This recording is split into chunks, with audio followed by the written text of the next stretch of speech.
Qui suis-je pour que le roi des cieux ouvre ses bras? Perdu mais trouvé par sa grâce, son amour pour moi. Il m'a libéré, ma dette est payée. Je suis enfant de Dieu, je suis à lui. Il m'a racheté à la croix, à sa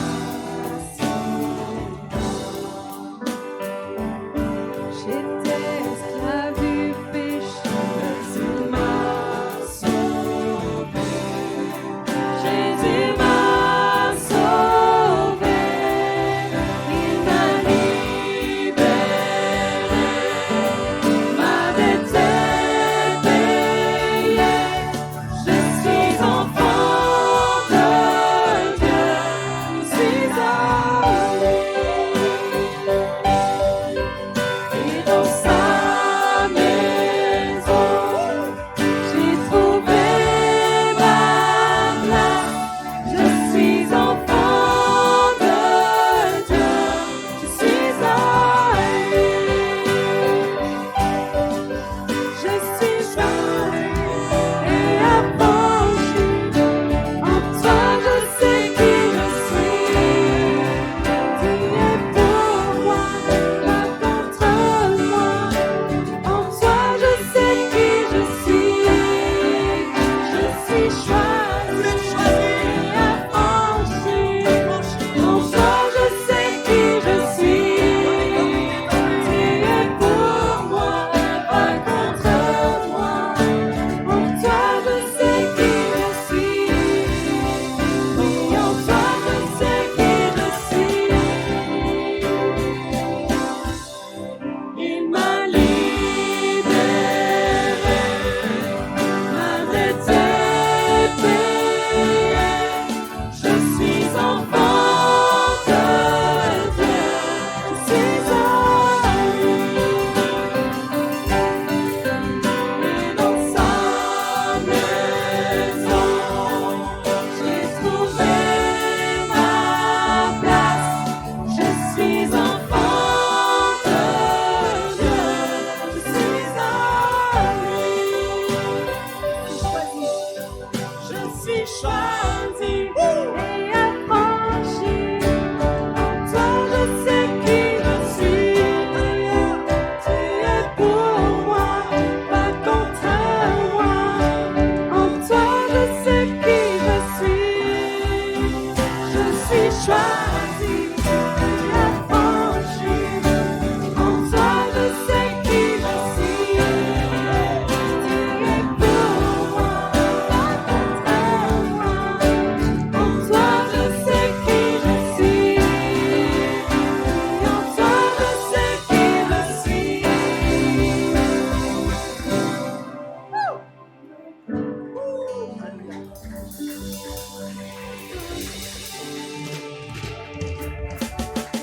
Je suis enfant de Dieu, je suis à lui. Alléluia, dis-le encore.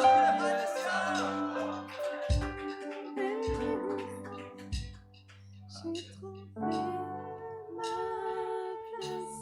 Je suis enfant de Dieu, je suis à lui. Alléluia. Merci Jésus.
Seigneur.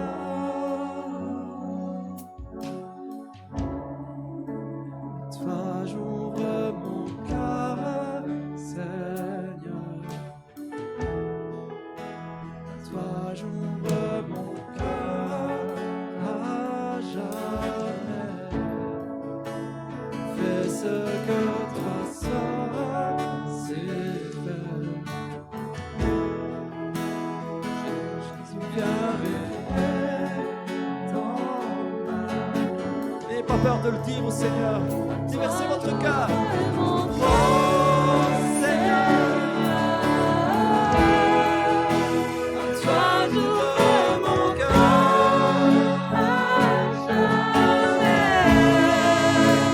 Fais ce que toi seul sais faire. Jésus, viens régner dans ma vie. À toi j'ouvre mon cœur.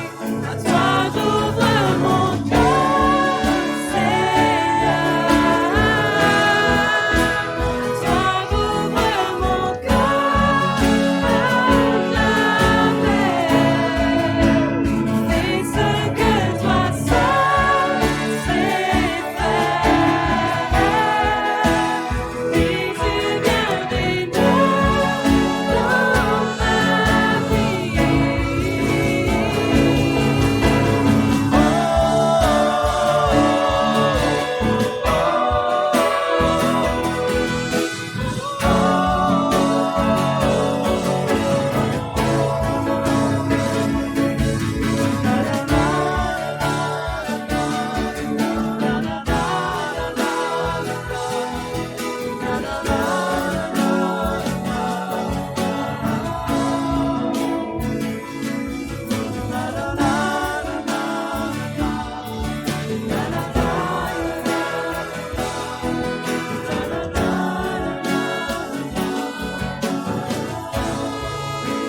Tout en moi est ému par ton amour, captivé par qui tu es. Conduis-moi à te connaître plus encore. Je veux m'approcher de toi et laisser mes peurs derrière moi. Seigneur, viens toucher ma vie.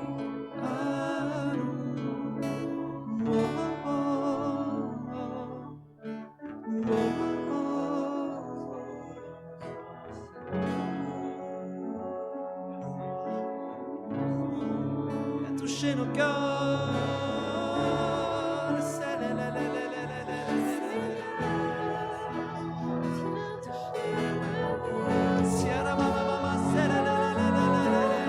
Viens toucher ma vie.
toucher nos vies. Viens toucher nos vies. Yeah.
Seigneur, tu touches le cœur, tu touches les vies. C'est aussi une question de confiance, Père. Nous voulons te faire confiance. Nous savons que si nous te le demandons, Père, tu le fais. Nous voulons avoir foi en ce que tu dis, Seigneur. Nous voulons avoir foi en tes promesses. Nous savons que tu nous touches quand nous te le demandons. Nous savons que tu relèves nos âmes quand nous te le demandons. Nous savons que quand nous venons devant toi, tu es toujours bon, toujours fidèle, toujours juste, toujours saint. Ton cœur est plein de bonté, débordant d'amour et de grâce à notre égard, débordant de joie lorsque tu nous vois.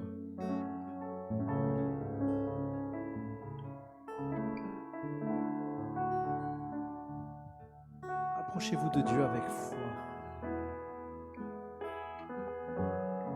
Approchez-le avec un cœur qui a confiance en ses promesses. C'est normal de venir devant Dieu avec un cœur humble, c'est normal. C'est bien, c'est juste et saint.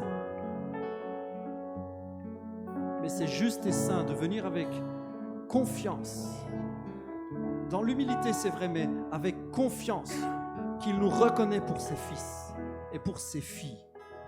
Et parce qu'il nous reconnaît comme ses filles et ses fils, nous avons droit d'audience devant lui. Nous avons le droit de nous tenir devant lui. Humblement, c'est vrai. Soumis, c'est vrai. En reconnaissant son autorité, c'est vrai. Mais avec la conviction et la confiance que nous pouvons nous tenir devant lui. Non pas par notre justification, non pas par nos efforts, non pas par notre esprit, non pas par notre puissance, mais par sa grâce, par le sang qui a coulé. Seigneur, nous sommes là devant toi maintenant. Nous voulons être dans l'humilité devant toi, reconnaître ta grandeur. Et Seigneur, je veux être aussi dans l'assurance que tu es mon Père, que tu m'aimes, que tu me reconnais comme un fils, que j'ai de la valeur à tes yeux. Entends cela, tu as de la valeur à ses yeux. Tu as de la valeur à ses yeux. Tu es une fille, tu es un fils du Dieu vivant. Tu as de la valeur à ses yeux. Tu as de la valeur pour lui. Il a donné son fils pour toi. Il a donné ce qu'il avait de plus cher pour toi. Alors oui, sois dans l'humilité. Sois humble devant ton Dieu. Mais sois confiant, plein d'espérance. de reconnaissance et d'amour pour lui. N'aie pas peur de lever les yeux vers le ciel. N'aie pas peur de lever les yeux vers le Père. N'aie pas peur de plonger ton regard dans son regard.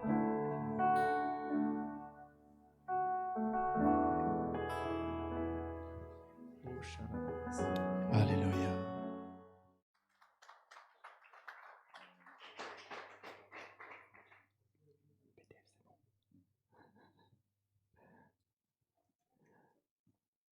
Vous allez bien?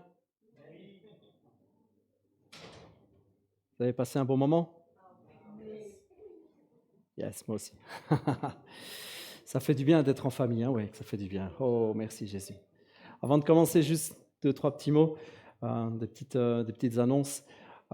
Pour celles et ceux qui ne le savent pas encore, on va faire des baptêmes dans les jours, les semaines qui suivent. Donc pour ceux et celles qui sont intéressés, il y en a déjà plusieurs qui se sont fait connaître à moi, venez ou m'en parler, ou en parler au pasteur Andrés, venez, enfin à quelqu'un du groupe pastoral, entre guillemets, et venez en parler, d'accord? On va faire des baptêmes, donc le plus grand nombre possible. Comme me disait Frangin Fred, on n'a pas le temps. Amen, on n'a vraiment pas le temps. Il faut parler du Seigneur, il faut parler de Jésus, et puis il faut agrandir le royaume pour Dieu le Père. Alléluia. Donc voilà, pour celles et ceux qui veulent prendre leur baptême, venez m'en parler, allez en parler au pasteur Andrés, on en discutera avec vous. Deuxième petite chose,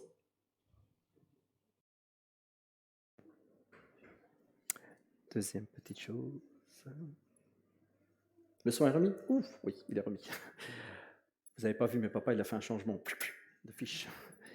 Deuxième petite chose, pour celles et ceux qui veulent vraiment marquer, entre guillemets, leur appartenance à la communauté, pas dans le sens appartenance, j'appartiens corps et âme, mais vraiment leur implication dans la communauté, ça va très fort pour moi. Je ne sais pas si c'est fort pour vous, mais en tout cas pour moi, ça résonne très fort.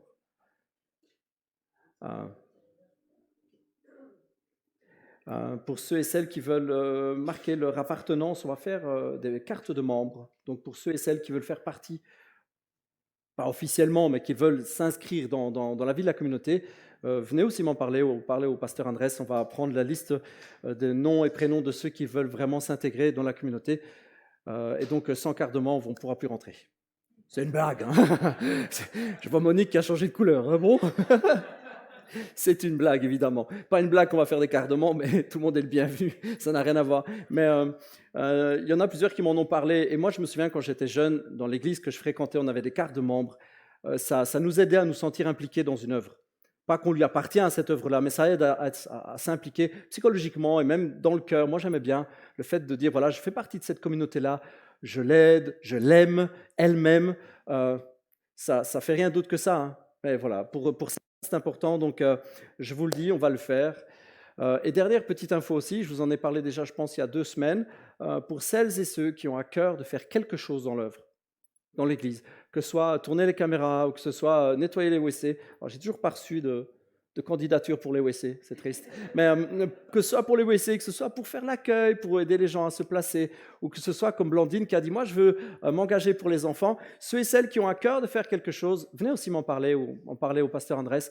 Voilà, ça fait un moment qu'on a à cœur que, comme le dit souvent Isma, que tout le monde participe. Joseph l'a super bien dit, c'est vrai.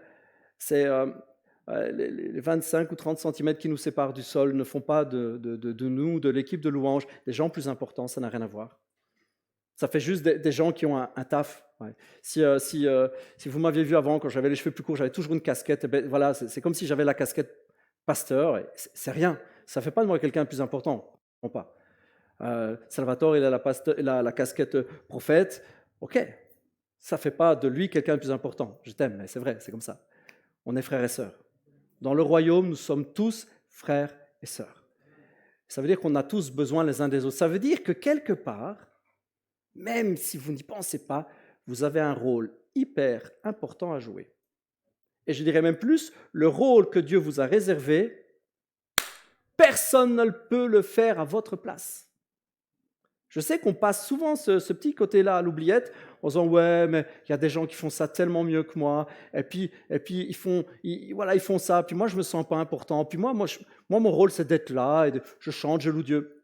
Amen. On a tous un rôle comme ça, c'est-à-dire appartenir à une communauté. Ça fait du bien, ça encourage. mais on a un rôle spécifique à jouer dans la vie. On a un rôle spécifique à jouer dans la vie. Et ce rôle, Dieu veut nous le faire découvrir. Et si nous ne jouons pas ce rôle, c'est un rôle perdu. Vous savez, c'est comme si c'était un scénario dans une pièce de théâtre ou dans un beau film. Il y a une place pour chaque acteur. Et si cet acteur-là ne joue pas son rôle, eh bien, il y a un manque. Il manque un acteur. Alors, la différence, c'est qu'avec le Seigneur, il n'y a pas de rôle principal. Le seul rôle principal, c'était Jésus. Ce rôle a été pris, ce rôle a été joué jusqu'au bout, donc vous savez quoi, la place est prise. Ne cherchez plus. Il n'y a pas de rôle principal. OK? Vous êtes en forme? Parce que là, j'ai un fameux message. Il va durer 2 heures, donc vous êtes motivés? C'était une blague, évidemment. Je rassure encore une fois Monique, c'était une blague. J'ai à cœur de commencer une nouvelle thématique avec vous. Ça fait je pense que ça fait 2 semaines que je l'ai vraiment sur le cœur. C'est une thématique, j'ai fait un effort, je me suis remis à faire des PowerPoint pour qu'on voit des images. Avant, je faisais ça tout le temps, donc c'est une thématique, vraiment, je l'ai sur le cœur. Je voudrais qu'on revienne au centre, qu'on revienne à Jésus. Et alors, avec le petit jeu de mots sur les ordinateurs, vous savez, sur les ordinateurs, il y avait souvent le petit logo Intel Inside, pour dire que l'ordinateur avait un processeur Intel. Eh bien, on va faire une thématique qui s'appelle Jesus Inside, avec cette idée d'avoir Jésus à l'intérieur. Mais Jésus dans tous les rapports, dans tout ce que nous avons. Alors, si on peut afficher une petite liste qui n'est pas exhaustive, je pense qu'on en a au moins pour une dizaine de messages. On va découvrir, si tu veux bien, ma petite chérie, mettre le slide suivant, on va découvrir quel est le but de sa vie à Jésus. Vous arrivez à lire? Ouais. Comment Jésus a accepté d'être différent, par exemple. Il a accepté d'être complètement à contre-courant. Sous-entendu, nous avons un but dans notre vie et nous avons aussi, quelque part, à être contre-courant de la société. Comment Jésus parlait? Comment parlons-nous? Si on a vraiment Jésus à l'intérieur, comment prions-nous? Comment priait-il? Comment il aimait? Comment il pardonnait? Comment il était obéissant? Comment il était soumis? Comment il se comportait? Quel comportement il avait par rapport à la société, par rapport à la religion, à la foi chrétienne, par rapport à la foi juive de l'époque, pas à la foi chrétienne, mais nous, ce sera par rapport à la foi chrétienne. Quel comportement face aux peurs, aux angoisses? Quand j'ai dit ça à ma petite fille, qui a au-dessus de mon épaule essayé de venir chipper des informations, elle a regardé et dit, papa, Jésus avait des peurs? Mais non. J'ai dit, ah bah dis donc, t'as loupé le passage de Gethsémane, où Jésus avait des angoisses telles qu'il a failli en mourir. Elle a fait « Ah ouais, ouais. » Alors comment il s'est comporté face aux peurs et aux angoisses? Comment nous comportons-nous? On va balayer un tas de sujets pour essayer de chercher à être comme Jésus, à ce que Jésus nous transforme, à ce que Jésus nous change. Il faut qu'il nous change. Nous voulons que le monde change? Salvatore, toi aussi, ouais. Parce qu'il y a Isma qui a dit oui, Salvatore. On veut que le monde change. Et vous savez, ça commence toujours par la même chose. Ça commence par soi. Si on veut que le monde change, il faut changer. Et la seule manière d'être changé, c'est de demander à Dieu de faire les efforts dans la prière qu'il faut et puis se laisser modeler, se laisser changer. Isma je cherchais ton prénom, excuse-moi. Isma a prêché la semaine dernière sur le fait de chercher la volonté de Dieu. Chercher la volonté du Père.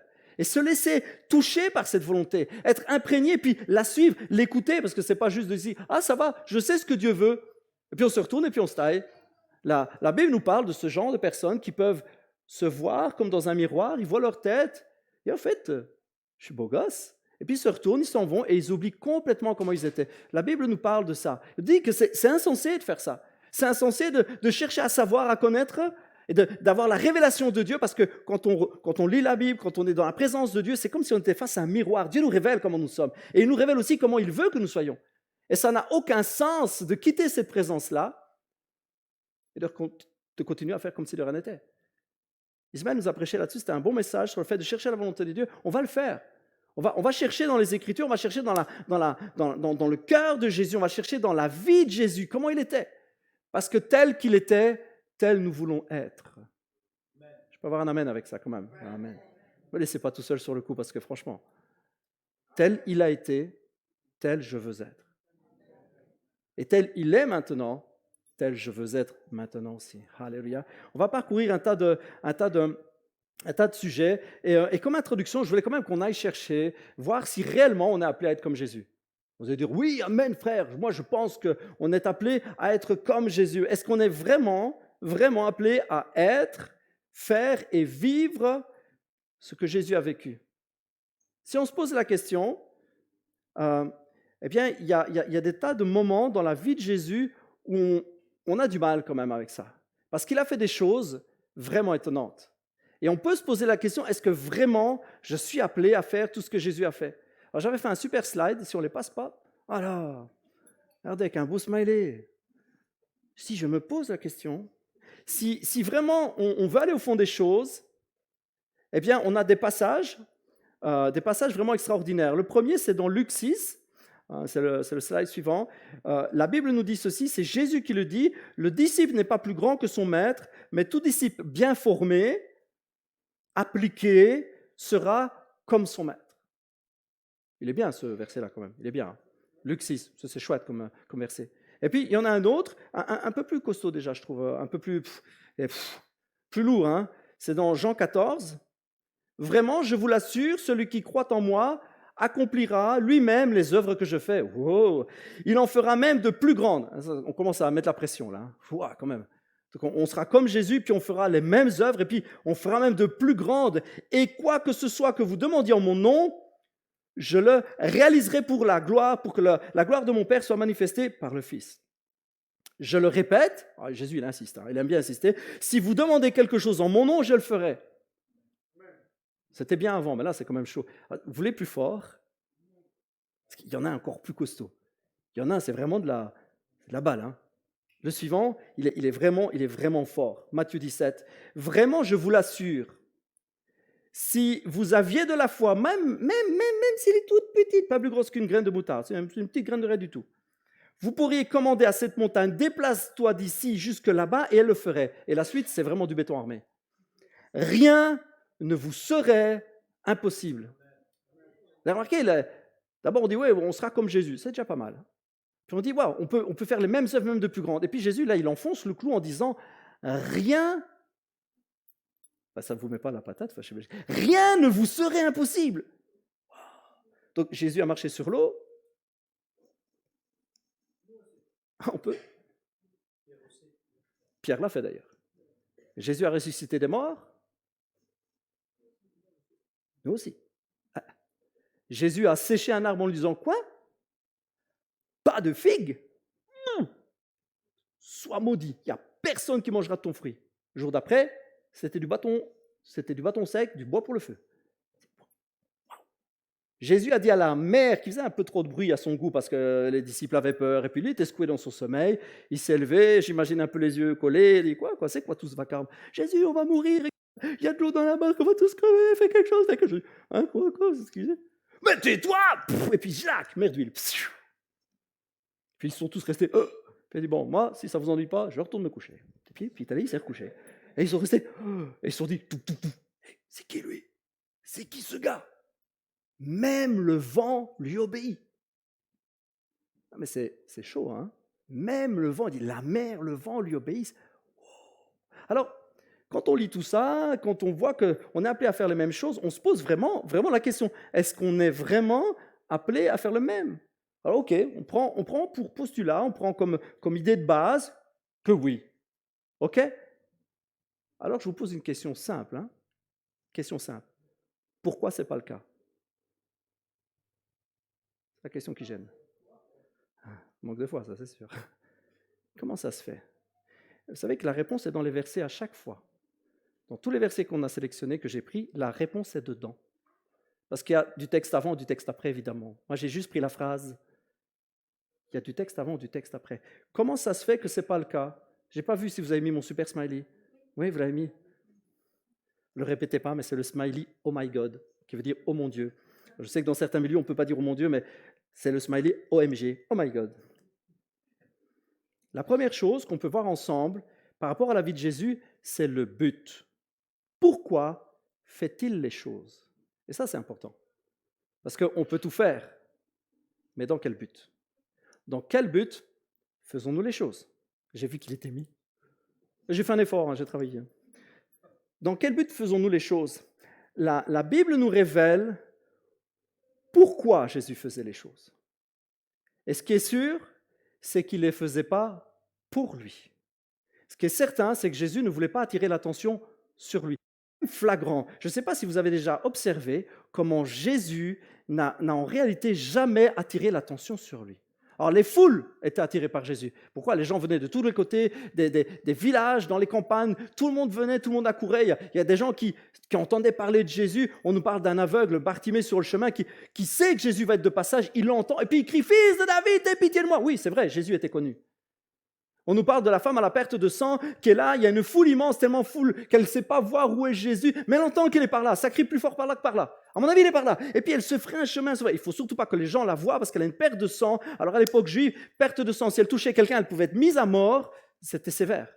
C'était une femme, ce qu'on appelle impure. Elle n'était pas pure, elle ne pouvait pas toucher les gens, elle ne pouvait pas sortir de chez elle quand il y avait des gens. Elle devait se cacher et elle se ferait un chemin malgré tout, elle a la peur au ventre, mais elle y va, parce que la renommée de Jésus est grande. Elle se dit, si je touche son vêtement, ça, c'est de la foi quand même. Si je touche le bord de sa robe, si je suis sûr que je vais être guéri. Elle se ferait un chemin, elle vient par derrière et vas-y que je te touche un peu, pouf, et elle est prête à repartir dans l'autre sens parce qu'elle sent qu'elle est guérie. Wouhou, ça a marché. Elle parle, je dis, wow, stop, silence. Il y a quelqu'un qui m'a touché ici. La renommée de Jésus, c'est formidable quand même. Et il y a même un moment, les gens, ils sont là, ils sont 15, 20 000 dans les champs. Ils sont sur les pelouses. Alors on dit oui qu'il y avait 5 000 hommes parce que les femmes et les enfants, on ne les comptait pas. Alors nous, on les compte. Donc on va dire qu'ils étaient au moins 10, 15 000. Hein? Et puis Jésus les nourrit. Et puis, waouh, la vie est belle. On n'a même plus à faire à manger. Jésus nous nourrit. Ouais, on n'a qu'à écouter Jésus. Et puis l'idée se fait dans le chemin. Le chemin se fait dans la tête des gens. L'idée se fait que, si on le faisait roi, si on faisait Jésus roi, ce serait cool. Hein? Et la Bible nous dit que Jésus, l'ayant su, il s'est présenté aux élections. Ah ouais, l'ayant su, il a voulu être le roi. Non, Jésus n'a jamais voulu. On voit tout au long de la vie de Jésus que Jésus était connu, il était réputé. Tout le monde parlait de Jésus. À l'époque de Jésus, s'il y avait eu des Instagram ou Facebook, vous auriez vu des photos, des bazars et des likes, tout sur la vie de Jésus. On aurait vu Jésus avec des filtres et tout, des gens qui se seraient mis à côté. Jésus, fais la pause avec moi. On aurait vu tout ça. Ça aurait été sur les réseaux sociaux, on en aurait parlé à la télé, sur la radio, on aurait fait des pancartes, on aurait fait des tas de trucs. On aurait fait ça. D'ailleurs, c'est ce qui se faisait à l'époque, de la manière de l'époque. Les gens en parlaient, bouche à oreille, on en parlait. Si Jésus avait voulu être mis en avant, c'était tellement facile. Mais Jésus ne l'a pas fait. Quand Jésus il a appris que les gens voulaient le faire roi, qu'est-ce qu'il a dit? Il n'a rien dit. Et moins j'en dis, mieux c'est. Il s'est frayé un chemin. Et incognito, il est parti. C'est pas ça que Jésus cherchait. C'est fort, c'est énorme dans la vie de Jésus, dans les pages des évangiles. Vous voyez que Jésus est effacé. Il ne se met absolument pas en avant. Il y a un passage, on peut l'afficher, c'est Philippiens 2 qui nous parle de ça, où on nous explique que Jésus s'est complètement dépouillé de cette gloire. Tendez à vivre ainsi entre vous, car c'est ce qui convient quand on est uni à Jésus-Christ, lui qui dès l'origine était de condition divine. Il est fils de Dieu pour l'éternité et depuis l'éternité. Ok? Il ne chercha pas à profiter de l'égalité avec Dieu, mais il s'est dépouillé lui-même. Il a pris la condition du serviteur. Il se rendit semblable aux hommes en tout point. Et tout en lui montrait qu'il était bel et bien un homme. De condition divine, il n'a pas du tout cherché à se mettre en avant. Et les gars, vous savez, en fait, je suis fils de Dieu. Il y a même des fois des gens qui ont dit « Ouais, tu es fils de Dieu. » Ouais, pas trop fort. Hein. Mon heure n'est pas encore venue. Ce n'est pas le moment de parler de tout ça. C'est fort quand même. Et en fait, si on veut vraiment essayer de comprendre ce qui est derrière cette traduction, c'est plus fort. Parce qu'on dit « Ouais, il n'a pas profité de l'égalité qu'il avait avec Dieu. Il n'a pas profité de ce statut. » Mais c'est plus fort. L'ancienne traduction de Louis II, pour ceux qui sont habitués à Louis II, moi, je suis fort habitué parce que je l'ai lu énormément quand j'étais petit. Il disait, à une phrase un peu étonnante, « Il n'a pas regardé comme une proie à arracher d'être égal avec Dieu. » Je ne sais pas s'il y en a qui avaient lu cette version-là, mais c'était ça qui était marqué. Toute la partie proie, comme une proie arrachée, tu peux mettre le slide qui le montre, ça vient de harpagmos, qui veut dire action de saisir et de dérober. C'est vraiment saisir, prendre... presque comme à la fuite, là. Il faut le prendre et partir avec, c'est vraiment quelque chose de fort. Et l'origine du mot harpagmos vient de harpazo, Ça s'affiche? Yes. Harpazo, et qui veut dire saisir, enlever de force, réclamer ardemment pour soi-même. En fait, vraiment, l'idée est forte. C'est pas juste que Jésus aurait pu profiter et ça aurait été sympa, ça lui aurait donné un coup de pouce. Il a vraiment pas voulu pour lui-même réclamer ce droit, réclamer cette faveur, réclamer ce titre. Il n'a pas voulu cela. Jésus a tout fait pour être hyper discret. Pourquoi? Parce qu'il voulait qu'on voie le Père. Jésus n'est pas venu se montrer lui-même.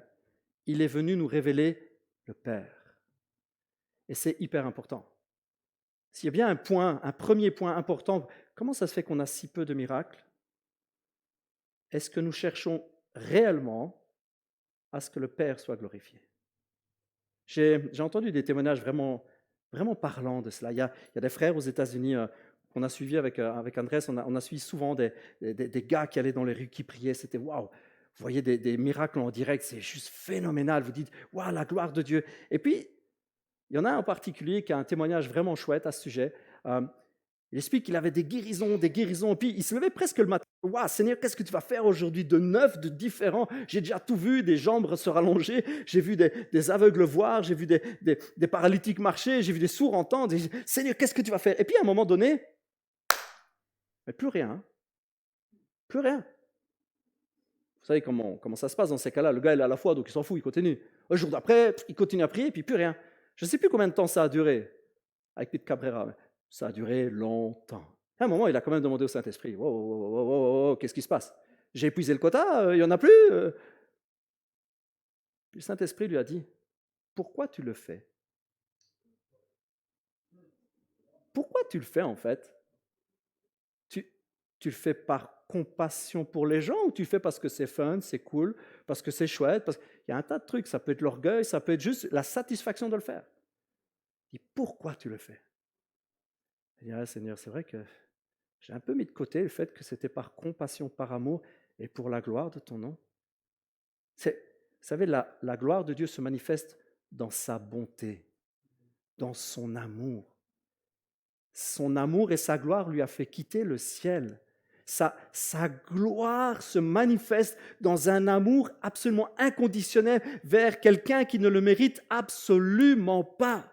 Nous ne méritons pas, il faut le savoir, nous ne méritons pas l'amour de Dieu, ni même un petit peu de son amour. Nous ne méritons absolument rien. Le péché a fait de nous des gens absolument détestables aux yeux de Dieu. Il n'y a personne qui réagit.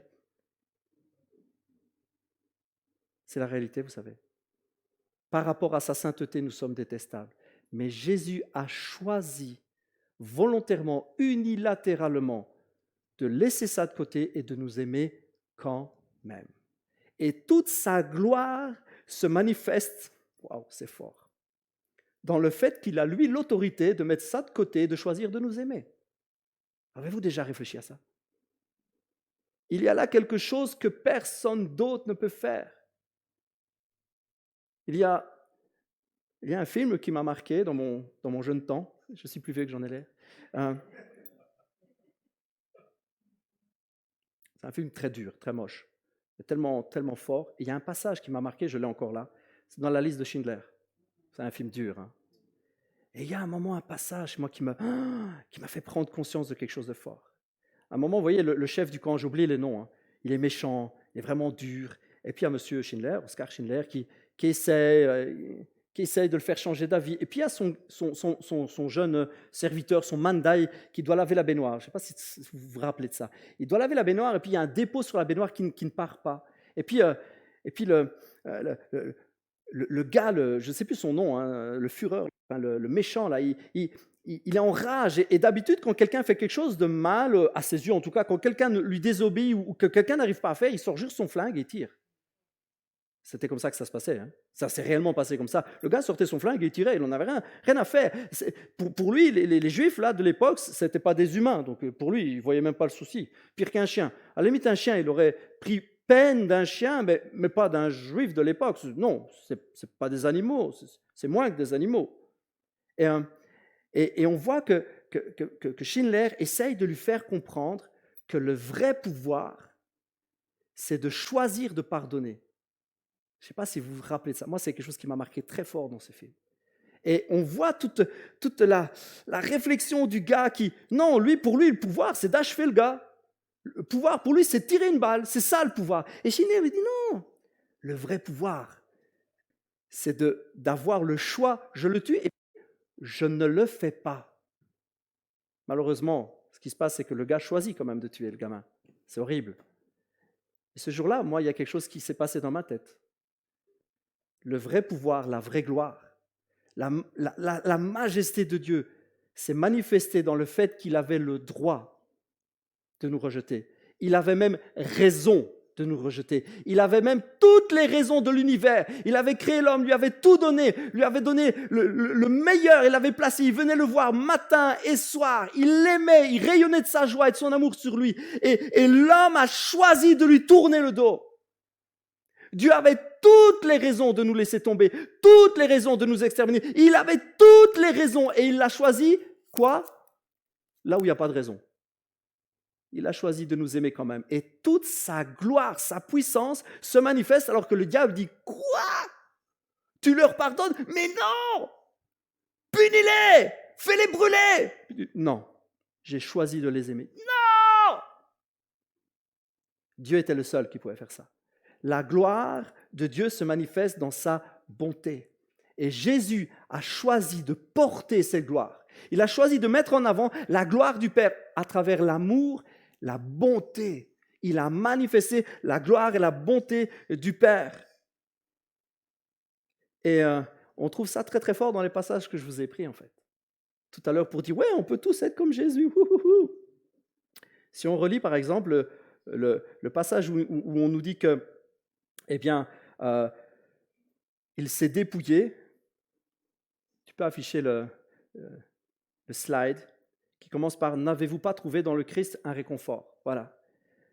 En fait, Jésus s'est dépouillé et il s'est vraiment dépouillé. N'avez-vous pas trouvé dans le Christ un réconfort, dans l'amour, un encouragement par l'Esprit, une communion entre vous? N'avez-vous pas de l'affection et de la bonté les uns pour les autres? Rendez donc ma joie complète, tendez à vivre en accord les uns avec les autres, et pour cela, ayez le même amour, une même pensée et tendez au même but. Ne faites donc rien par esprit de rivalité. Moi. Ne faites rien par esprit de rivalité ou par un vain désir de vous mettre en avant. Au contraire, par humilité, considérez les uns et les autres comme plus importants que vous-même et que chacun regarde non ses propres qualités, non ses propres intérêts, non ses propres envies, mais celles et ceux des autres. Et là, puis on nous dit, ben oui, Jésus, lui, qui était Dieu, qui était Seigneur dès l'origine, n'a pas cherché à profiter de cette gloire. Comprenez, juste avant, il est en train de lui dire, ouais, en fait, il faut se dépouiller soi-même. Il se rendit semblable aux hommes en tout point, et tout en lui montrant qu'il était bel et bien un homme, il était un vrai homme. Et s'abaissant lui-même en devenant obéissant jusqu'à subir la mort. Oui, la mort sur la croix. C'est pourquoi Dieu l'a élevé à la plus haute place et lui a donné le nom qui est au-dessus de tout nom. C'est pour cela. C'est pour cela.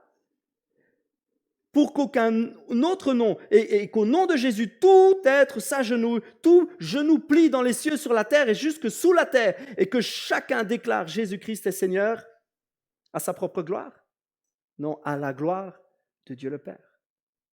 Voilà ce que Jésus a choisi. Dans quel but faisons-nous les choses? Est-ce que nous cherchons réellement la gloire du Père? Est-ce que nous cherchons à focaliser les gens, comme l'a très bien dit, tu ne savais pas que j'allais parler de ça, hein? Est-ce que nous cherchons à focaliser les gens sur nous, ou est-ce que nous essayons de les focaliser sur Jésus, sur le Père? Est-ce que nous pointons du doigt Jésus dans tous les aspects de notre vie? Seigneur, révèle-moi ta volonté. Eh bien, tu veux un scoop? Tu veux un scoop? La première des volontés déjà, c'est de me mettre en avant moi, dit ton papa. Cherche ma gloire. Ne cherche pas à paraître. Tu veux être devant? Ben, il y a un verset qui dit que si tu es devant, tu seras jugé plus fort. C'est cool, hein? Il y a un autre verset qui dit que là où le péché abonde, la grâce surabonde. Donc, même si on sera jugé plus fort, la grâce de Dieu est au-dessus, nous élève, nous donne la force et puis nous fait avancer, puis nous tient debout. Si un autre passage nous dit que si un serviteur tombe, eh bien, cela regarde son maître. C'est lui qui a le pouvoir. Et dit, j'ai le pouvoir de le tenir debout. C'est toujours équilibré avec Dieu. Il dit, ouais, tu seras jugé plus fort, fais attention, mais t'inquiète pas, je suis là pour t'aider.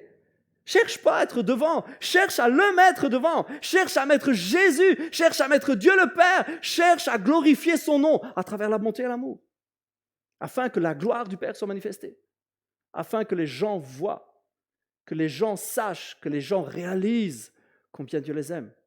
Oh Jésus, le but. Et puis il y a un deuxième point qui, moi, me frappe très fort. Pourquoi on a si peu de résultats? Peut-être on n'a pas toujours le bon but. On voit que c'est fun, comme quand on prie, quelqu'un tombe par terre sous l'action du Saint-Esprit. Oh Seigneur, je veux faire ça aussi. Fire, fire, fire. Moi, j'aime bien voir les gens guéris. Oh Seigneur, au nom de Jésus, maintenant t'es guéri. Tout ça est juste bon et sain. Il faut prier pour les gens, mais pas dans ce but-là. Et puis, il y a aussi, pour moi, et c'est très très fort, dans la vie de Jésus, il y a son cœur. Le but et le cœur de Jésus. Comment Jésus voyait les âmes autour de lui, comment il voyait les personnes, comment voyons-nous les personnes? Comment estimons-nous les personnes autour de nous? Et là, c'est très fort aussi. Dans le passage de Luc 6 que je vous ai pris au début, le disciple n'est pas plus grand que son maître, mais tout disciple bien formé, tout disciple appliqué sera comme son maître. Eh bien, c'est intéressant de voir ce qui est avant, ce qui est après. Tu peux afficher le slide suivant. Votre Père, nous dit un petit peu plus haut, c'est dans le même passage, c'est un petit peu plus haut, c'est Jésus qui parle. Votre Père est plein de bonté, soyons donc bons comme lui. Ne vous posez pas en juge d'autrui et vous ne serez pas vous-même jugés. Gardez-vous de condamner les autres et à votre tour, vous ne serez pas condamnés. Pardonnez, vous serez vous-même pardonnés. Donnez et l'on vous donnera, on versera dans le pan de votre vêtement une bonne mesure bien tassée. On mettait, le gars, il venait chercher du grain, il venait chercher ce qu'il avait besoin. Et puis on dit, on va en mettre un de ces paquets, que ça va déborder, c'est bien tassé dans le pan du vêtement. C'est comme ça qu'il prenait. On vous donnera une mesure bien tassée, secouée, parce qu'il faut qu'on remplisse tout l'espace possible, et puis ça débordera quand même. Et on emploiera à votre égard la mesure dont vous vous serez servi pour mesurer les autres. Et là, j'ajouta cette comparaison, un aveugle peut-il guider un autre aveugle? Ne vont-ils pas tous les deux tomber dans le fossé ou dans la fosse? Le disciple, c'est dans ce contexte qu'il dit cela. Le disciple n'est pas plus grand que son maître, mais tout disciple bien formé sera comme son maître. Et Jésus continue. J'ai fait exprès de zapper le début et la fin, moi. Pourquoi vois-tu le grain de sucre qui est dans l'œil de ton frère alors que tu ne remarques pas la poutre qui est dans le tien? Ça doit faire mal, hein? Et comment peux-tu dire à ton frère, frère, laisse-moi prier pour toi, laisse-moi enlever la sueur, le petit truc que tu as dans l'œil. Et l'autre, il dit, je veux bien, mais tu vas me donner un coup avec la poutre qui est dans le tien. Hein. Si tu viens prier pour moi, tu as une poutre ainsi, tu vas te retourner, tu vas me mettre un coup. Hein. Eh oh, hypocrite, commence donc par retirer la poutre de ton œil. Alors tu verras assez clair pour ôter la sueur de l'œil de ton frère. Bon arbre ne peut pas porter de mauvais fruits, ni un mauvais arbre de bons fruits. En fait, dans le contexte, Jésus est en train de nous dire, ouais, vous serez comme moi, vous êtes appelés à faire la même chose, mais il faut appeler à vivre comme moi aussi. Hein. Que dit Jésus en arrivant dans le monde? Je ne suis pas venu pour juger le monde, mais pour le sauver. Le cœur. Le cœur de celui qui opère ces miracles-là, le cœur de Jésus, alors qu'il va de ville en ville, de village en village, qu'il prie pour les gens. Il y a dans son cœur un tel amour pour les gens. C'est vrai, il cherche la gloire du Père, mais il a une telle compassion pour les gens, il n'a aucun jugement pour les gens. Aucun. Il ne juge pas. Il ne juge pas. Et parce qu'il ne juge pas, parce qu'il est sans aucun jugement, parce que son cœur est orienté vers les autres, parce qu'il aime les gens, alors oui, il peut prier pour eux. Il prie pour que la gloire du Père soit manifestée. Et il prie sans aucune arrière-pensée. Sans aucune arrière-pensée. Je sais, on a fait tellement de fois ce raccourci. On a fait tellement de fois ce raccourci. On prie pour quelqu'un, puis il n'est pas guéri, puis on dit, ouais, mais peut-être un péché comme dans ta vie. Je ne dis pas que ça ne peut pas être le cas. Je ne dis pas que ça ne peut pas être le cas. Mais c'est devenu la réponse mitraillette. Hein. Oh, le coup est parti tout seul. Excusez-moi, j'avais le doigt sur la gâchette. C'est devenu la réponse automatique. Si on n'a pas une réponse, si on ne voit pas Dieu agir, le problème ne peut absolument pas venir de moi. Je sais que j'ai une poutre, mais ne t'inquiète pas de la poutre. À mon avis, ça doit être la sciure qui est dans ton œil. On va essayer d'examiner le truc. Ouais, mais tu vas me frapper avec ton bazar. Et attends, cligne pas de l'œil comme ça. Ouais, mais attends, t'inquiète pas de ma poutre. On va essayer d'examiner ton cœur. Je pense qu'il y a quelque chose. Comprenez que c'est devenu presque le moyen de quelqu'un. Tiens, à mon avis, tu dois avoir une sciure. À un moment, ça pique pas quelque part. Oui, je sais pas. Non, mais moi, je le vois. Il y a une poutre ainsi. Moi, je le vois. Jésus est en train d'expliquer aux autres, on ne se comporte pas comme ça. On n'aborde pas les gens comme ça. Hier, il y avait une formation vraiment riche, très intéressante qui se tenait ici par l'église Rehoboth à Braine-le-Comte. Le couple pastoral de l'église, Liliane et Yves, ont vraiment à cœur de faire une formation. Il y a plusieurs d'ailleurs chrétiens de l'église qui suivent cette formation. Et la sœur qui fait, donc Liliane, qui fait beaucoup de relations d'aide, qui fait vraiment de la restauration, qui travaille pour la restauration des cœurs, nous disait hier, c'est le nombre de fois où les gens arrivent avec un cœur gros, avec des souffrances, avec des blessures. Et la première chose qu'on leur dit, il va falloir arranger tout ça, parce que comment tu veux que le Seigneur te bénisse Il me semble que tu ne pardonnes pas, là. Il va falloir pardonner quand même. Ça ne va pas, ça. La personne, elle est juste détruite. Elle est juste à bout. Si un chrétien, une chrétienne vient dire « Ouais, ben moi, j'étais abusé quand j'étais jeune, sexuellement, j'étais abusé. » Non, ben, il faut pardonner. Alors, c'est vrai que la fin de toute chose, c'est le pardon. C'est vrai. Mais ça ne se dit pas comme ça. Ça ne se dit pas comme ça. C'est pas on n'arrive pas avec ses gros sabots. Ben oui, tu m'étonnes que ça ne va pas. Mais oui, tu m'étonnes que tu es triste, mais il faut pardonner, loulou. Non. Il y a un moment où il faut savoir dire oui, il y a eu du mal qui a été fait, c'est vrai.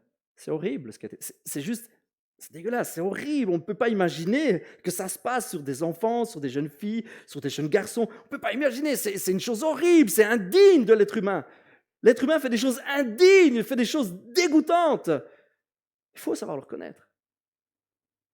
Oui, si un chrétien n'est pas bien, oui, il y a peut-être un péché derrière, mais il faut aller chercher le cœur de Dieu. Si tu savais combien Dieu veut te restaurer, si tu savais combien Dieu... On va prier ensemble. Oui, je sais qu'il y a de la révolte dans ton cœur, je sais qu'il y a du non-pardon, oui, je le ressens. Dieu me le montre.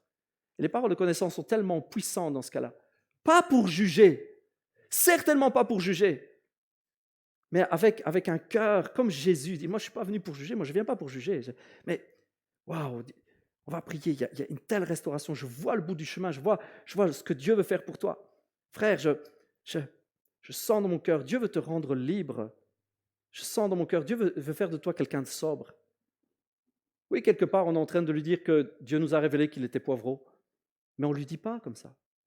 Pasteur Andrés a bien prêché là-dessus il n'y a pas tellement longtemps. On nous explique encore l'amour. Mais comment Jésus est arrivé près des gens ? On nous parle d'un gamin qui avait vraiment des prises par l'ennemi, qui était pris par des possessions diaboliques. Et il se roulait par terre, il tombait dans le feu, il tombait dans l'eau. Il était toujours sur le point de mourir. Et puis on entend toute la détresse d'un père qui a vécu toute une enfance de son enfant à le sauver jour après jour. Et il se jette dans le feu, il se jette dans l'eau. On doit faire gaffe qu'il ne se jette pas du toit. C'est juste une vie horrible. On a eu des années horribles. Normalement, avoir un enfant, c'est un bonheur absolu. C'est quelque chose d'extraordinaire. Moi, j'ai 3 merveilleuses petites filles. C'est extraordinaire d'avoir des enfants. Ma petite poupée, quand elle me regarde avec ses lunettes et qu'elle me dit « Papa, je t'aime », c'est juste extraordinaire. C'est juste extraordinaire qu'elle est là, elle vient, elle veut qu'on joue à deux, que je lui fasse des chatouilles. C'est juste extraordinaire. Et ce gars-là, il n'a pas connu ça. Il a juste une vie horrible avec son enfant. Non seulement parce que ça donne du travail, parce qu'il ne devait pas dormir tranquille la nuit, mais la souffrance de voir son fils souffrir. Et puis les disciples, ils essayent de prier, puis ça ne marche pas, ils n'y arrivent pas. Et puis ils amènent le cas à Jésus en disant « ça c'est un cas difficile, on n'y arrive pas ». Et puis là, Jésus, c'est clair, on le sait tous, il dit au gars « ah ben dis donc, c'est ça ta foi? Si tu avais un peu plus de foi, ton gamin serait guéri quand même, non ?» C'est ça qui fait le Seigneur Jésus. Le Seigneur Jésus dit « ça fait combien de temps que ça se passe ?» Le gars réfléchit, il dit « depuis qu'il est né. » Oh, tu t'imagines pas, Seigneur Jésus, mais c'est depuis qu'il est né. Il se jette dans le feu, il se jette dans l'eau, il a failli se noyer des dizaines de fois. Ma femme et moi, on est à bout. On est à bout. Et là, le gars, vous savez, il y a un chemin qui se fait dans son cœur. Et il dit pas à Jésus, mais j'ai une foi en béton, hein. T'inquiète pas, hein, c'est pas ma faute. Hein. Jésus a su lui révéler, dire, tiens, comment tu vis la chose, toi? Comment tu la vis dans ton cœur? Et puis il dit à Jésus, ah, ça fait depuis qu'il est petit, mais je t'en supplie, si tu peux venir à notre secours. Voilà ce que dit le gars. Comment Jésus a fait ressortir tout ça avec une simple parole. Ça fait combien de temps? Jésus s'est réellement intéressé à la personne. On nous expliquait ça hier dans la formation, s'intéresser aux gens, écouter les gens. Jésus, c'est une simple petite parole, mais d'amour et de non-jugement. Il n'a pas dit, tu sais, je pense que c'est dans la famille. Ah, il doit avoir une arrière-grand-mère qui a touché à des trucs qu'il ne fallait pas. C'est peut-être le cas, hein, c'est peut-être bien le cas. On n'en sait rien. Jésus n'en parle pas. Et je ne dis pas qu'on n'a pas des paroles de connaissance quand on prie pour quelqu'un. On a déjà eu ça tellement de fois. Quand on prie pour des gens qui sont possédés, on a parfois des paroles de connaissance. Mais on doit être imprégné, imbibé, on doit être plein de non-jugement, plein de grâce, comme Jésus l'a été. Jésus dit, si tu veux vraiment prier pour les gens, il faut retirer le petit bout de bois qui dépasse. Et ce sera plus facile de prier après pour les autres. Soit sans jugement. Soit sans jugement. Et il faut avouer, c'est le petit smiley qui suit, il faut avouer que quand on entend le but de Dieu, le but de Jésus, et quand on voit le cœur qu'il avait, souvent on est comme ça, ouais. On est triste, on se dit, Seigneur, je comprends que je n'ai pas beaucoup de résultats. Je comprends, Seigneur. Moi, je trouve ça fun, moi, de voir les miracles. Je trouve ça fun. Je trouve ça bien, puis c'est chouette. Et puis c'est vrai, je me dis souvent que les gens ont ce qu'ils méritent quand même, non? C'est comme ça. Quelque part, on récolte ce qu'on a semé, la Bible le dit.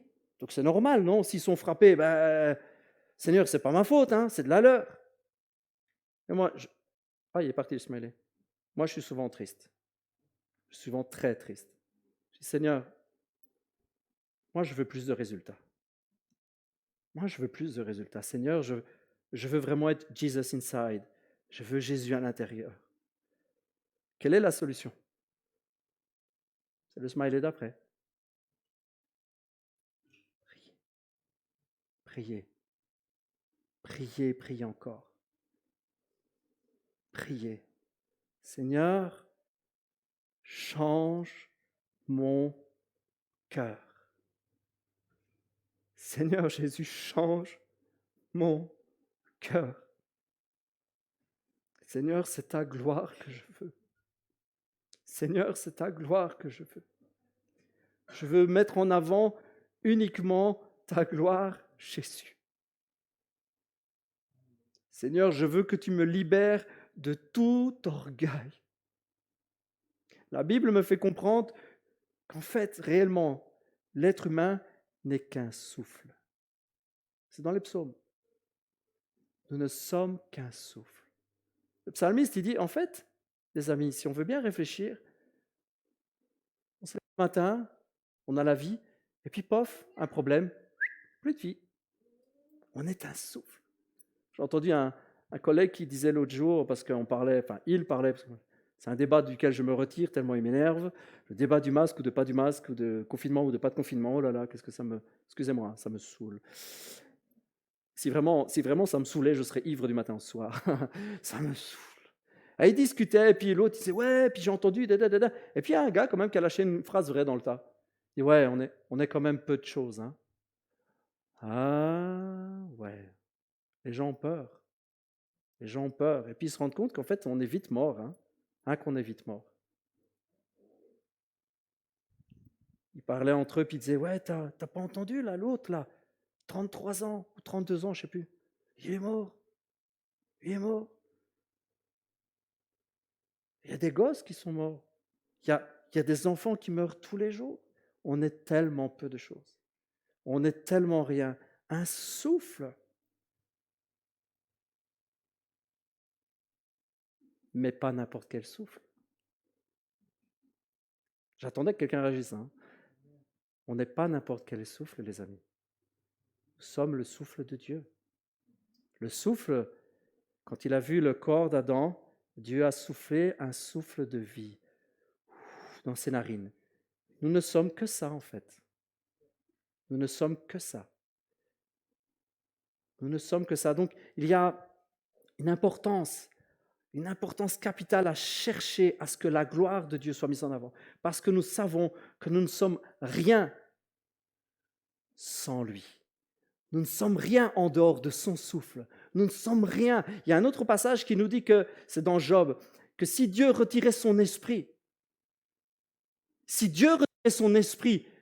la Bible dit, toute chair, tout être vivant mourrait instantanément.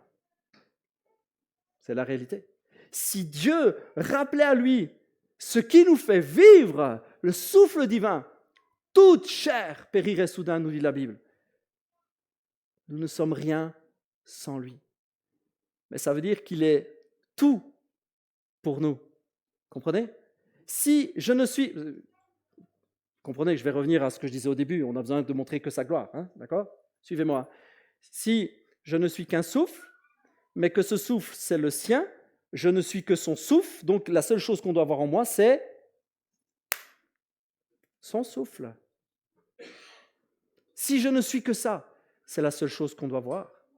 Son souffle en nous, sa vie en nous, son esprit, sa gloire, sa bonté, sa grâce, son amour, sa miséricorde et son pardon, sa justice et sa paix. C'est ça que le monde doit voir. Alléluia. Oui, Seigneur, change mon cœur. Change mon cœur afin que le monde voit ton souffle et ton souffle uniquement, Seigneur. Hop, je cherche le bouton. Et Seigneur, je ne veux plus juger. Je ne veux plus me mettre et m'établir comme quelqu'un qui juge. Seigneur, donne-moi d'avoir tes yeux. Donne-moi d'avoir ton regard. Donne-moi de voir comme toi tu vois, Seigneur. Donne-moi de ne pas chercher la petite bête chez les gens, de ne pas chercher le petit défaut, Seigneur.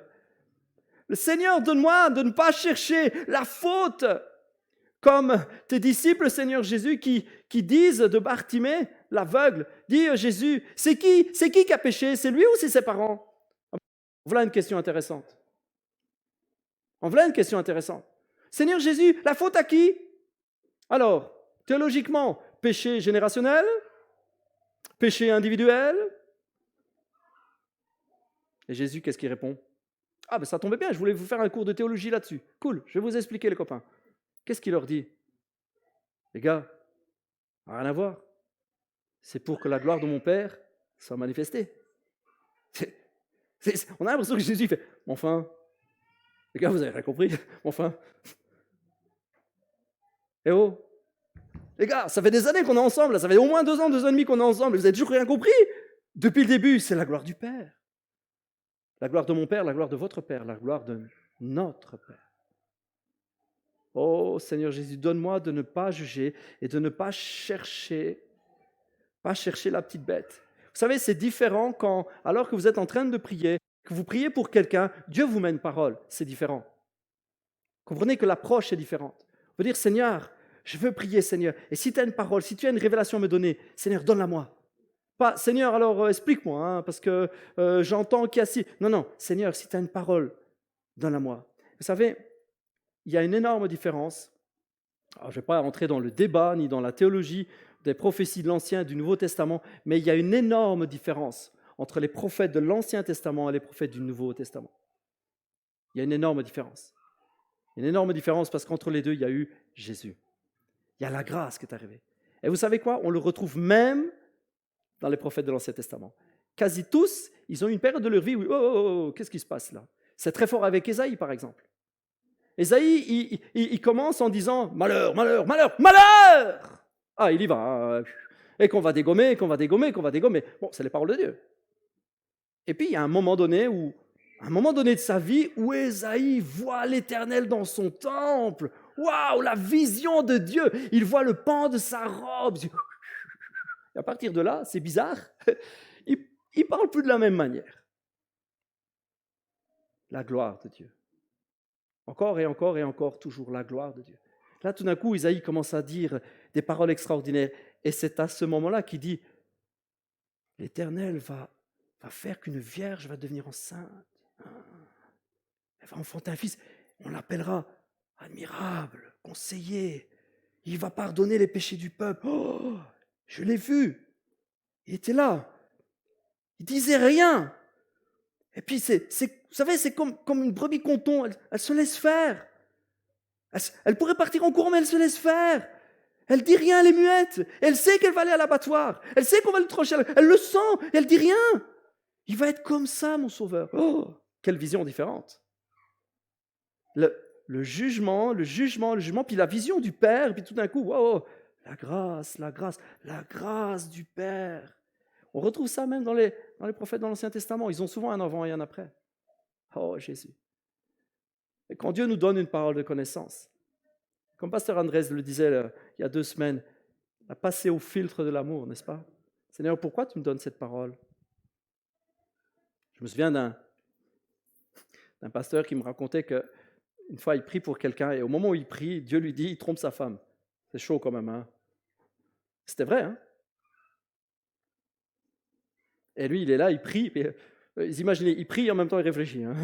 Il dit, oh, je fais comment pour dire ça? Je fais comment pour dire ça au frangin, là? Il a cherché vraiment. Il a demandé à Dieu de lui donner tout l'amour et de lui donner des gants. Et il lui a dit avec tout l'amour qu'il avait, sans jugement. Parce que c'est ça qui compte, c'est le cœur. Hein? Bien plus que les paroles, c'est le cœur. Et sans jugement, sans rien, il lui dit, frère, je te demande tellement pardon de devoir te le dire. Je te demande pardon de devoir te dire ça, mais je ressens. Waouh! Tu ne respectes pas ta femme. Dieu veut t'appeler à ça.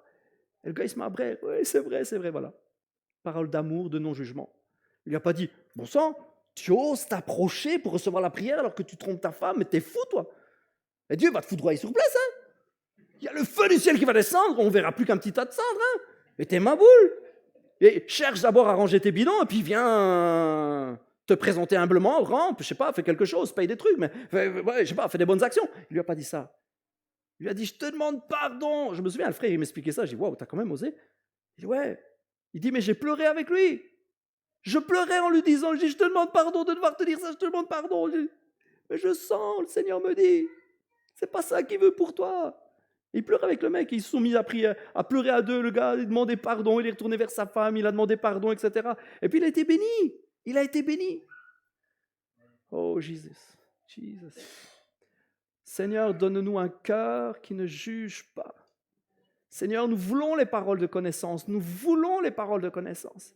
Nous voulons les prophéties, nous voulons les oracles, nous voulons les visions, nous voulons tout cela. Nous voulons vivre les fruits de l'Esprit, nous voulons vivre les dons de l'Esprit, nous voulons vivre la liberté du Saint-Esprit. Seigneur, oui, nous voulons les charismes. Mais nous pourrions avoir tous ces charismes que si nous sommes juges. Si nous sommes juges, Seigneur. Si nous sommes juges, ça n'a aucune valeur.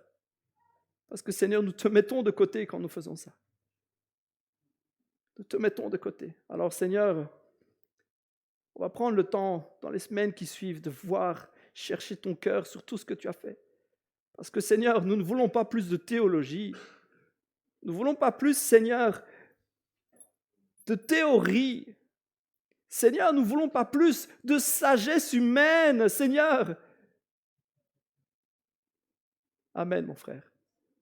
Seigneur, ce que nous voulons, c'est plus de toi. Tel tu es, tel nous voulons être, Jésus. Tel tu es, tel je veux être, Jésus. Tu as promis que tu viendrais chercher une épouse qui est belle, une église qui est belle, avec sa belle robe sans tache, toute parée, toute jolie. Alors Seigneur, change nos cœurs. Fais de nous cette jolie mariée, Seigneur. Oh Seigneur, c'est ce que nous cherchons avant toute chose. Seigneur, c'est ce que nous cherchons avant toute chose.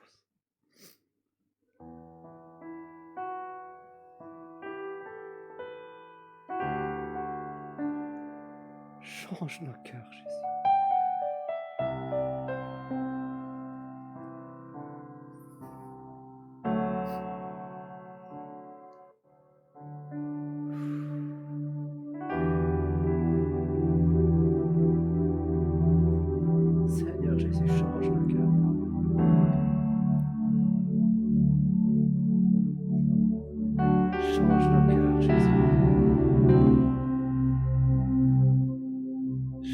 cœurs, Seigneur Jésus. Prenez un moment de sincérité devant Dieu et dites-lui. Soyez vrai, soyez honnête, parce que si vous ne l'êtes pas, de toute façon, ça ne fera rien. Oh, c'est pas que Dieu va vous juger sur place et que vous allez être foudroyé sur votre chaise. Mais si vous n'êtes pas honnête, ça ne fera rien. Prenez un moment d'honnêteté devant Dieu.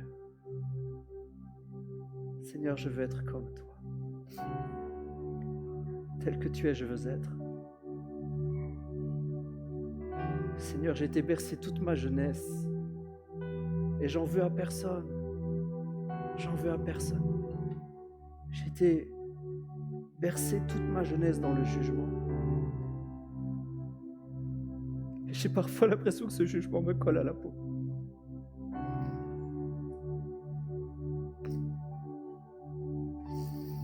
Seigneur, je suis comme, tu dis toi-même, comme le léopard qui a des taches, il ne peut pas les faire partir lui-même. Seigneur, je sais que si toi, tu viens faire cette œuvre en moi, si tu viens faire cette œuvre en moi, même mon passé n'aura plus d'impact sur moi. Parce que je sais qu'en toi, Jésus, mon passé n'a aucun avenir. Tu es mon avenir, Jésus. Seigneur, je veux avoir le cœur que tu as envers les hommes et les femmes. Le cœur que tu as pour cette humanité, Seigneur. Je veux ce cœur-là. Je veux être empressé, comme le disait Fred tout à l'heure. Je vais être empressé à parler de l'amour de Dieu autour de moi, mais sans aucun jugement. Et Seigneur, ce que je veux plus que tout, c'est que l'Église soit le lieu de ta gloire. Je veux que l'Église soit le lieu de ta gloire. Que les âmes qui passent cette porte, Seigneur, soient touchées par ta grâce, soient dans ta gloire.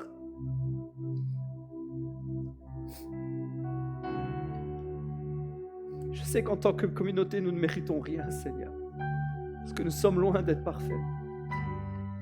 Mais Seigneur, fais-nous la grâce de porter ce réveil. Nous le voulons, Seigneur. Nous voulons ce réveil.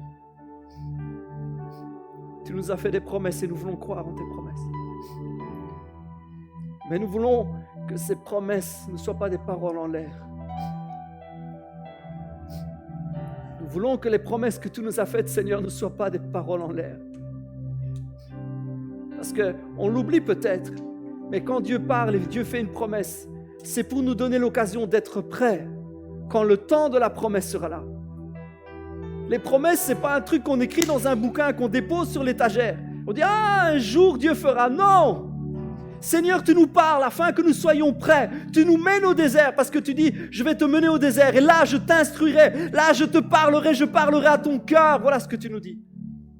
Alors oui, tu nous as fait des promesses, mais je cherche, j'aspire à ce que ces promesses soient rendues possibles,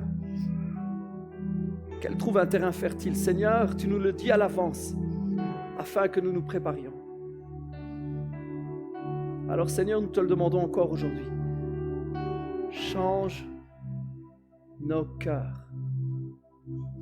Va au plus profond, Seigneur. Change nos cœurs. Alléluia, merci Père, merci pour ta grâce. Prenez un moment pour rester dans la présence du Père. Je prie que vos yeux spirituels s'ouvrent comme ils se sont ouverts pour Ésaïe et que vous voyez le trône du Père, que vous voyez sa gloire remplir le temple. Vous voyez le pan de son vêtement qui touche, qui frôle. Et que de cette rencontre, vous ne soyez plus jamais les mêmes. Seigneur, ouvre les yeux de notre esprit. Ouvre nos cœurs, Seigneur Jésus.